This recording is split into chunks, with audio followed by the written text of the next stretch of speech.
굴에 도착했고요. 흐리고요. 조용합니다. 제가 최근에 부산에서만 영상을 만들다 보니까 다른 지역으로 잠깐 떠나고 싶은 마음이 들었습니다. 어디로 가지 하다가 지도에서 끌리는 이름을 찾았고 그렇게 구례로 왔습니다. 제가 사실 유튜브 영상을 만들기 전에는 완전 P처럼 여행을 했습니다. 그냥 계획 없이 무턱대고 가는 걸 좋아했거든요. 그런데 아무래도 영상을 만들려고 하니까 너무 계획 없이 나설 수는 없더라고요. 그래서 요즘은 나름 제이처럼 여행을 하고 있는데 이번에는 제 원래 스타일대로 여행을 하고 싶어서 구례에 대해 거의 아무것도 알아보지 않고 그냥 숙소만 예약해서 왔습니다. 지금 점심때라서 밥부터 먹으러 가볼게요. 이제 이쪽으로 오니까 사람 소리가 좀 들립니다. 여행을 하면서도 카메라를 보고 얘기하는 대신 떠오르는 생각들을 간단하게 메모장에 적으면서 여행을 했습니다. 그리고 구례는 그렇게 여행하면 더 좋을 것 같더라고요. 그래서 굉장히 느슨하게 왔고 편안하게 돌아다니면서 찍었고 지금도 평소보단 훨씬 가볍게 녹음하고 있습니다. 제 영상을 보시는 분들이라면 아마 대부분 여행을 좋아하실 것 같은데요. 보통 여행을 어떻게 정의하시는지 궁금합니다. 저는 예전 영상에서 잠깐 말씀드렸듯이 여행은 일상의 부재다. 이 문장을 참 좋아합니다. 뭔가 딱 정의하기 어려운 단어를 만나면 저는 그 반대되는 의미를 먼저 찾으려고 하는 경향이 있거든요. 그런 관점에서 여행과 일상은 서로를 정의하고 이해할 수 있는 핵심적인 개념이었어요. 일상이 없는 순간은 여행이고 여행이 없는 시간은 일상이다. 저는 이렇게 생각하니까 편하더라고요. 제가 있었던 카페가 여기거든요. 여기 분위기 되게 좋죠. 최근에 제가 여행 영상을 꾸준히 찍고 있지만 이상하게도 여행이 부족하다고 느꼈습니다. 그 이유는 아무래도 부산에서의 여행이 일상과도 같았기 때문인 것 같아요. 물론 이런 여행도 확실한 장점이 있죠. 경비가 적게 들기 때문에 금전적인 부담이 없고 일상의 장소에서 제가 몰랐던 새로운 모습들을 발견하는 재미도 쏠쏠합니다. 그런데 여행에 대한 갈증을 온전하게 충족하기에는 조금 부족하더라고요. 제가 제 예전 영상을 잘 보진 않는데 최근에 파일 정리를 하다가 제 티니지 영상을 봤습니다. 물론 조회수는 폭망한 영상이라 볼 때마다 아쉽기도 한데 그 영상 속에 있는 제 모습이 여행을 잘 즐기고 있는 것 같더라고요. 그래서 뭔가 여행 쿨타임을 한번 채울 때가 된 것 같아서 부산을 오랜만에 벗어났습니다. 참고로 해외여행 쿨타임은 바닥난 지 오래됐기 때문에 조만간 가까운 일본이라도 잠깐 나갔다 올 예정이기도 합니다. 자, 사성함에 도착했습니다. 한 가지 소원이 꼭 이루어지는 도량이래요. 기분 좋은데? 자, 올라가 봅시다. 시작부터 경치가 예사롭지 않은데요? 아, 가는 길이 너무 예쁘다. 와, 진짜 바위에 딱 있네요. 저는 해외로 혼자 떠날 수 있었던 20살부터 여행을 동경했습니다. 대학교 1학년 여름방학 때 알바를 두탕 뛰면서 경비를 마련해가지고 처음 혼자 떠난 여행지가 프랑스 파리였거든요. 그때 느꼈던 여행의 감동과 설레임의 정도는 좀 충격적이었어요. 저는 그게 너무 좋았거든요.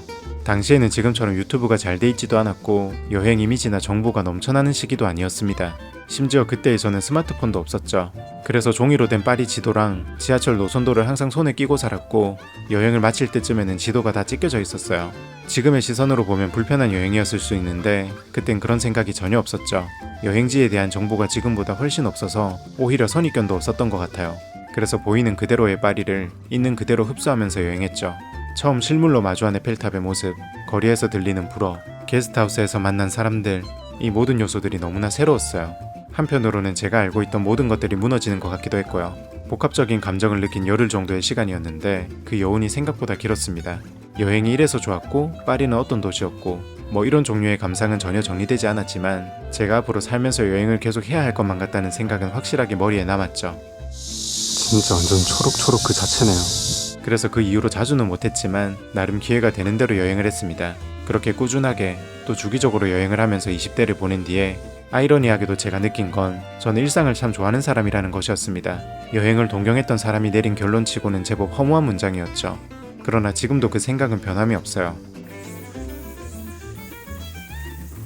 여름하면 이 풍경이 떠오를 것 같아요. 이제 여기는 이 풍경만으로도 구례를 다시 오고 싶을 만큼 너무 좋아요. 오늘 날씨가 흐리다고 돼 있어가지고 경치가 안 예쁠 줄 알았는데 경치는 진짜 예쁩니다. 여기는 오산이고 지금 530m 지점인 것 같습니다. 여기 오산에는 진짜 바위가 많네요. 괜히 이런 절이 있는 게 아니네. 진짜 많은 사람들이 소원을 빌고 갔다, 그죠? 근데 이건 뭐지? 이거 선인장 아니에요? 누가 이걸 올려놓고 갔나봐요. 헐, 이거는 깨졌다. 근데 이분은 이걸 여기까지 들고 와서 여기다 두셨나봐요. 비록 깨지긴 했는데 그래도 참 대단합니다.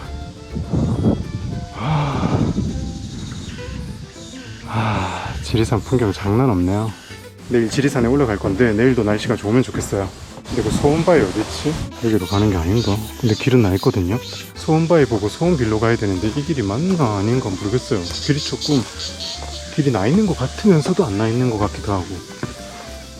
어느 정도까지는 같이 올라오는 사람들이 있었는데 지금은 주변에 사람들이 없어요. 이 길 맞나요?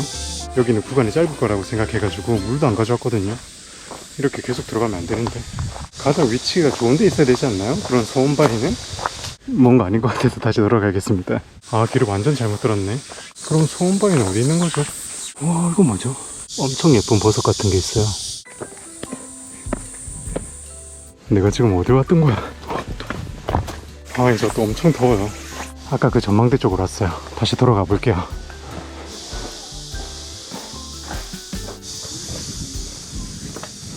그냥 일로 오면 되는데 아까 일로 가가지고 소원바위를 지나쳤어요. 여행지에 대해 너무 알아보지 않아서 그런지 바로 옆에 소원바위가 있는 줄도 몰랐습니다. 그래도 결국 이렇게 소원바위도 보고 등산도 했습니다. 여행 얘기를 조금만 더 이어가자면 인생은 결국 균형의 싸움이라고 생각합니다. 사람마다 다르겠지만 대부분 지금 이 순간에 결핍된 것들을 원하고 추구하기 마련이잖아요. 여행을 하다 보면 일상이 그립고 일상에 머물다 보면 여행이 그립죠. 이러한 과정이 자연스럽게 그리고 반복적으로 오는 것 같아요. 그래서 요즘 저한테 여행은 그리 거창한 게 아닙니다. 일상이 무료할 때 그냥 일상의 부재를 느낄 수 있는 방법으로 활용하는 하나의 선택지인 거죠. 예전엔 여행을 인생의 목적처럼 생각한 적도 있었거든요. 그러니까 여행에 대단한 의미를 부여해야 할 것만 같고 여행이 숙제처럼 여겨지기도 했어요. 물론 모든 여행이 그랬다는 건 아니지만 그런 생각을 가진 시기가 있었고 그렇게 무거운 마음으로 여행을 하다 보면 아주 높은 확률로 여행의 재미가 반감되기도 했습니다. 여기 밑에 카페가 하나 있는 것 같은데 거기서 커피나 한잔하고 갈까요? 좀 덥네요. 여기 앉아서 마실 수 있는 자리가 있나? 근데 여기 경치가 좋아가지고 여기서 한잔 해야겠습니다. 자리만 있으면. 지금은 또 영상을 위한 여행을 할 때가 많으니까 이건 전혀 다른 얘기겠지만 그냥 일반적으로 적용할 수 있는 보통의 여행에 대해서는 그랬습니다. 그래서 지금은 여행을 보다 가볍게 받아들이고 있습니다. 어차피 대부분의 하루는 일상이고 그 일상들이 꽤 많이 쌓였을 때 한 번씩 정화하는 시간을 갖는 게 여행이다. 뭐 이렇게 생각하는 게 지금은 제가 여행을 정의하고 받아들이는 방식입니다. 이렇게 인지하고 있으니까 제가 느끼는 여행의 욕구를 때론 통제할 수 있고 또 때론 분출하면서 살아갈 수 있더라고요. 아까 땀을 너무 많이 흘려가지고 좀 씻고 싶어서 숙소에 먼저 왔습니다. 여기 이름이 까사베르데거든요. 초록집 뭐 이런 느낌인 것 같아요. 이쪽 호텔 있는 쪽은 더 조용하네요. 까사베르데 들어가 볼게요. 아, 이쪽도 다 온천 지구인가 봐요. 100% 온천수를 사용한답니다. 향기도 좋고 깔끔한 느낌이에요. 저는 역시 이겁니다. 오, 침대도 좋다. 와, 너무 깔끔한데. 전망이 있나 한번 볼까요? 뷰도 괜찮습니다. 여기 전반적으로 향이 너무 좋아요. 무슨 나무 냄새 같은 게 납니다. 욕실도 엄청 깔끔하네. 여기는 이거 뭐 턱도 있네. 제가 예약한 방은 아마 여기서 제일 작은 방일 겁니다. 오늘이 일요일인데 1박에 99,000원이었습니다. 그런데 지금 여름에 숙박 페스타를 하고 있더라고요. 그래서 3만원 할인받아서 69,000원에 예약했습니다. 69,000원에 이런 방 예약하기 쉽지 않은데 너무 만족스러워요. 방금 씻고 왔는데요. 여기도 물이 좋습니다. 제가 예전에 갔던 거창의 가주온천이나 창녕의 부곡온천처럼 물이 엄청 미끌미끌한 건 아닌데 여기는 물이 깔끔하니 좋았습니다. 뭐 특유의 냄새 이런 것도 없고 그냥 깔끔했어요. 씻고 나서 보니까 여기는 욕실이 건식인 것 같아요. 일반적인 습식이 아닌 것 같습니다. 그럼 이제 나가서 해지는 거 보고 밥 먹고 오겠습니다. 와인이 있는데 뭐로 만들었대요? 무주에서 나온 건가?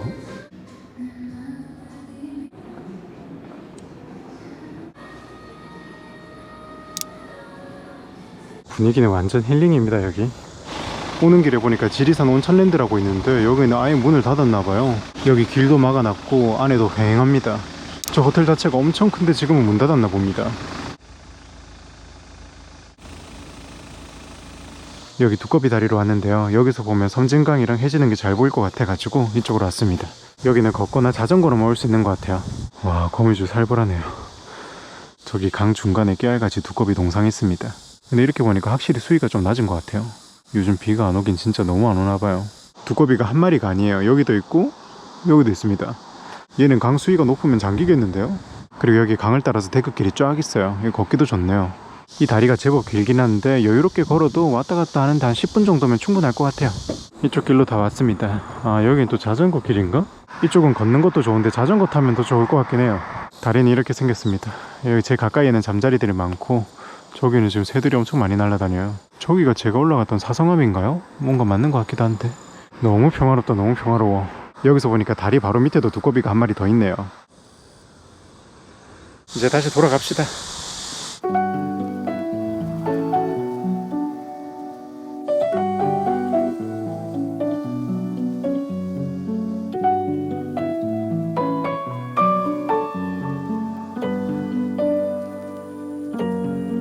여유롭게 체크아웃 했습니다. 이제 지리산으로 가볼게요. 저는 이제 30보다는 40에 가까운 나이가 됐습니다. 지금 저의 삶이 제가 어렸을 때 꿈꿨던 30대의 모습은 물론 아닙니다. 그리고 지금의 세상도 제가 어렸을 때 기대했던 것과도 전혀 다르죠. 그래서 딱히 후회하거나 아쉬운 건 그리 많지 않습니다. 예측할 수 없는 것들이 쌓여서 지금이 된 것이라 생각하기 때문이죠. 하지만 간혹 그때 이런 선택을 했으면 혹은 이런 선택을 하지 않았으면 하는 부질없는 상상을 할 때도 있습니다. 그런 생각을 할 때면 괜히 마음을 짓누르는 후회가 찾아오기도 하죠. 저는 그럴 때마다 떠올리는 한 문장이 있습니다. 그땐 그게 정답이었어. 제가 좋아하는 유나님의 노래인 포인트 니모의 가사 중 하나인데요. 이 간결한 문장이 제겐 큰 도움이 됐습니다. 사실 돌이켜보면, 그리고 지금의 시선으로 보면 과거에 제가 했던 선택들이 잘못된 것처럼 보일 때도 있습니다. 그러나 그 선택들도 그때의 제가 나름대로 충분한 고민을 하고 내린 결정들이었을 겁니다. 물론 그 선택이 모두에게 적용되는 인생의 정답 같은 건 당연히 아니고 제 상황, 제 가치관, 그리고 제 인생에 맞춰진 저만의 정답이었다는 거죠. 물론 이게 누군가에겐 어리석은 오답일 수도 있을 겁니다. 그럼에도 저는 포인트 니모의 가사처럼 그땐 그게 정답이었다고 생각하고 과거에 대한 생각은 단념하려고 해요. 어차피 모든 건 지나가고 사라지고 결국 중요한 건 흘러가는 지금, 그리고 남아있는 시간이니까 말이죠.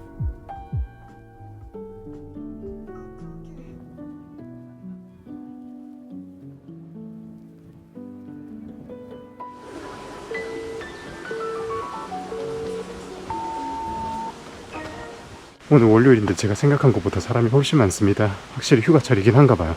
지금 여기는 조용한데 주차장에 차가 엄청 많았습니다. 확실히 우리나라 최초의 국립공원은 다르네요. 가족 단위로 오신 분들이 많아서 보기 좋네요.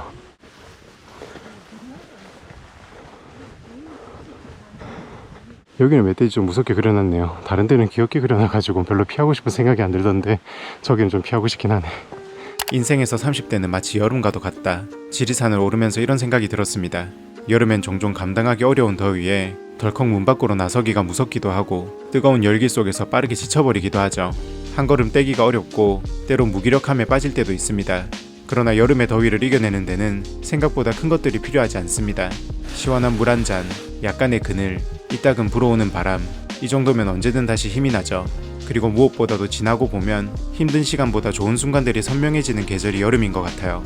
한여름을 지날 때는 견디기 힘든 이 더위가 언제 끝나지 싶으면서도 정신 차려보면 금세 시원한 바람이 느껴집니다. 여름은 그런 계절이죠. 와, 길 진짜 좋네요. 여기 뭔가 인기척이 느껴져서 보니까 다람쥐가 바로 옆에 있었어요. 와, 진짜 예쁘다 얘. 야, 얘는 뭐 잘 먹어가지고 그런지 도시도시한데. 여기 산책길은 지금 하늘로 가는 느낌이에요. 아, 바람도 불고 좋네. 최대 200만원 너무 약하잖아요. 한 최대 2억은 때려야 될 것 같은데. 지리산 노고단에 가까워지니 지금까지 느꼈던 더위는 모두 사라지고 제 모든 감각에서 청량함이 느껴졌습니다. 와, 진짜 미쳤습니다. 그리고 여기 올라오니까 너무 시원해요. 가장 뜨거운 여름의 한복판에서 가장 선명하고 시원한 순간을 맞이하고 있는 것 같았죠. 그래서 여름이 우리의 30대와 닮았다고 생각이 들었습니다. 저는 이렇게 구름이 지나가는 거 보는 게 너무 좋습니다.